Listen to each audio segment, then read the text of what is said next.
Hello and welcome to this fireside chat entitled A Signal of Intent, How to Unlock the Power of Mobility Data as part of the Drum's Mobile Deep Dive. My name is Jenny Baker, Assistant Editor at the Drum. Joining me today is Mike Peralta, Vice President at T-Mobile Marketing Solutions. Great to see you, Mike. Thanks for joining me today.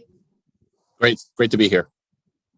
Now, we're here to talk about how modern marketers can unlock the mobile-rich, anywhere accessibility mobile data that only mobile devices can offer. So, Mike, I wonder, to set the scene for us, what role does the mobile device now play in consumers' lives? How has their usage developed over time, and how are they engaging with their devices today? It's interesting because I've been in the industry since early 2000, and back then. We were doing a lot of SMS texting, and we thought 2001 was the year of mobile. But big difference between back then and today. And frankly, it really all starts with how the consumers use their mobile devices, right? So when you look at it today, this device is inextricably linked to our, everyday life. And based on some of the data that we've seen, consumers use their phones over 96 times a day. I probably use it 120 times a day, but that's once every 10 minutes, over 4 hours of attention on their mobile device daily. And 88% of that time are spent within apps. We believe that consumer life is now mobile first and app centric, right? So mobile is no longer simply a media channel, right? And so we believe if that's the case, marketers do need to build and ramp up mobile-first strategies. There was a recent survey of over 400 verified marketing and advertising executives, and over 75% of the respondents said that changes in data availability, specifically deprecation of third-party cookies, have already necessitated the changes in digital advertising strategy. Wow, brilliant. Thanks, Mike, for setting the scene. I mean, I can totally agree. I constantly stuck to my mobile phone.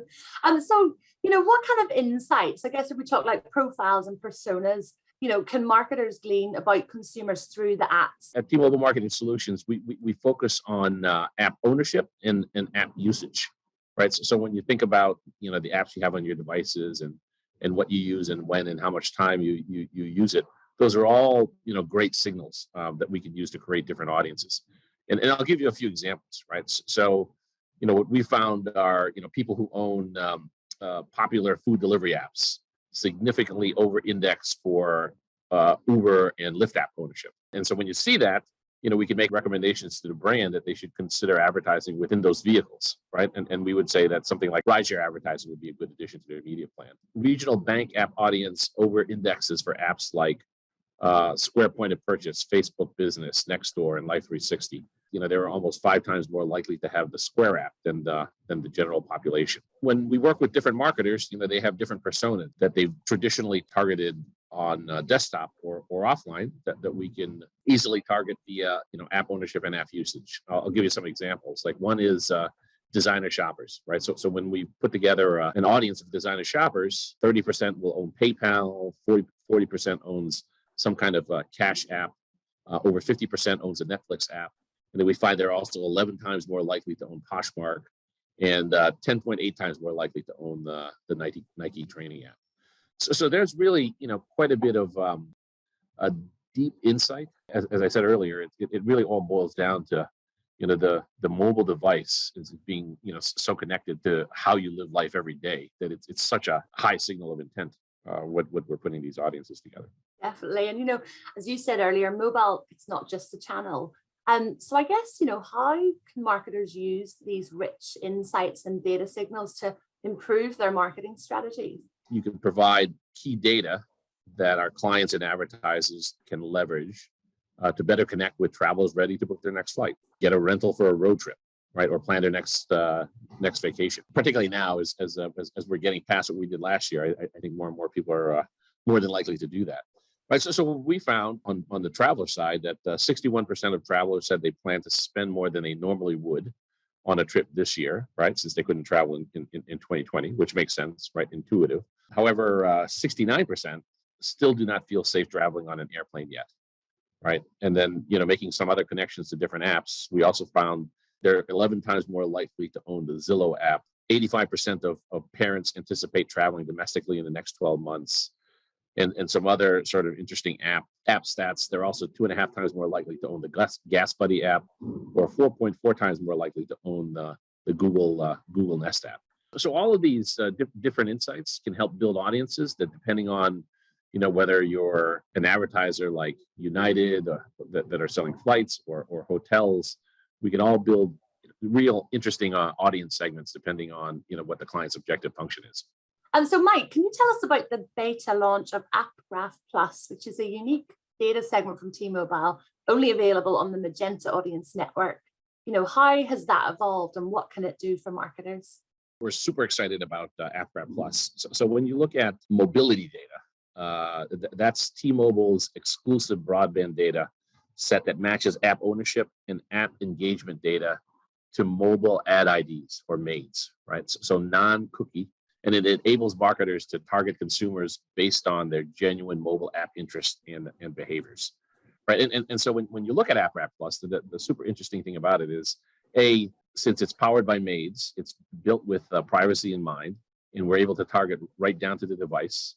The MAID is always opt-out enabled and resettable at device level for all consumers. And when you look at the primary data sources for T-Mobile's broadband network and SDK data, and we can see mobile app browsing activity, which we map to app names to identify which apps consumers are engaging with, when they do so, and for how long per session. So we can't see what people are actually doing within the app, but we can see sort of the engagement and how long per session. To summarize, app ownership targets users based on the apps that they own. App engagement targets and reaches new audiences based on recency and frequency. And then we dive deeper into understanding the indicators of user behavior by layering usage, right? And that all combines into our product, AppGraph Plus. Brilliant. And I guess, can you explain in layman terms how that all works in practice? It's not much different from, how you would normally do a media buy or target audiences. Like we'll sit with the advertiser or brand, understand the audiences that you want to target, what type of campaign you like. Is it awareness? Is it mid-funnel? Is it bottom of the funnel? And based on all of those criteria, we'll develop an audience for you and develop that, really quickly, and then activate it across our Magenta Audience Network. So the act of buying and understanding the audience is not any different from how you would have done it before. I think the main difference is, the actual data itself, the efficacy of the data, and the targeting ability of the data. Yeah, absolutely. I mean, it sounds super simple. Now, Mike, given the timing of our conversation, obviously the holiday season's coming up. So I wonder if you could tell us, what new insights have you discovered about shopper behavior that maybe marketers can consider? When you look at what's really exploded last year is mobile commerce, right? So of the users that are what we call m-commerce shoppers, 40% use more than one m-commerce app at a time, but the majority do stay brand loyal, right? So as we go into this, Q4 season, we're seeing lots of data already, right? So for example, Amazon, eBay, and Walmart are the most used m-commerce apps on our network.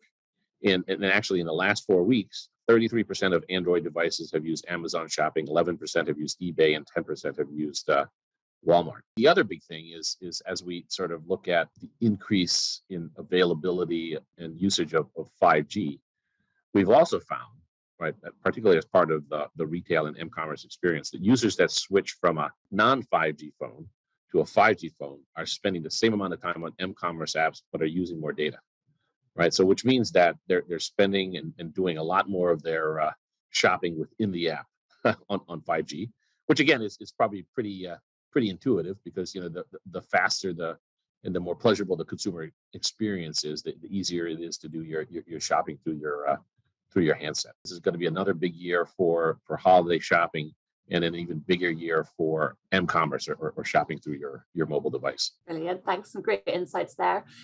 So what are the biggest benefits of mobility data for marketers, and particularly, as you said, as we move to a 5G environment? What are the particular challenges that marketers have today, right? When it comes to their targeting and their audiences on mobile, right? So one is audience. How do you target audience, right? How do you make sure that you're growing with app loyalists?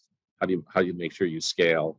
And that's something that we can help it with our mobility data. And again, it's first party data from over 110 million consumers, right? So highly efficient, highly effective. And then I think the other piece is, and this is sort of a little bit of advice, as different clients and marketers build their own consumer experience on the apps, right? It's if you sort of take your own experience online, you want to make sure that the app is something that the consumer wants to use, right? It's got to have some value. It's got to be easy to use. It's got to have great customer experience. And if you combine sort of the targeting of our mobility data with a great consumer experience on your app, then you're on your way to successful in your mobile strategy. If you could offer viewers one key takeaway from the whole of our discussion today, what would that be? The main key takeaway is that you have to have a mobile strategy. You have to go with where your consumer is going and where your consumer is, and your consumer is on your mobile device. So if you don't have an app, you need to get an app, right? So mobile can't just be an add-on or something that you do in addition to the rest of your marketing or advertising strategy. I think mobile has to be front and center. You got to bring mobile front and center to be able to scale in this in this more smartphone focused consumer world. It's not a nice to have, it's a must have. That's right. Brilliant. Well, look, thank you so much, Mike, for those great insights. I think you've certainly laid out the case for why marketers should embrace mobility data to unlock better connections with consumers. I'm afraid that's all we've got time for, but thanks again, Mike.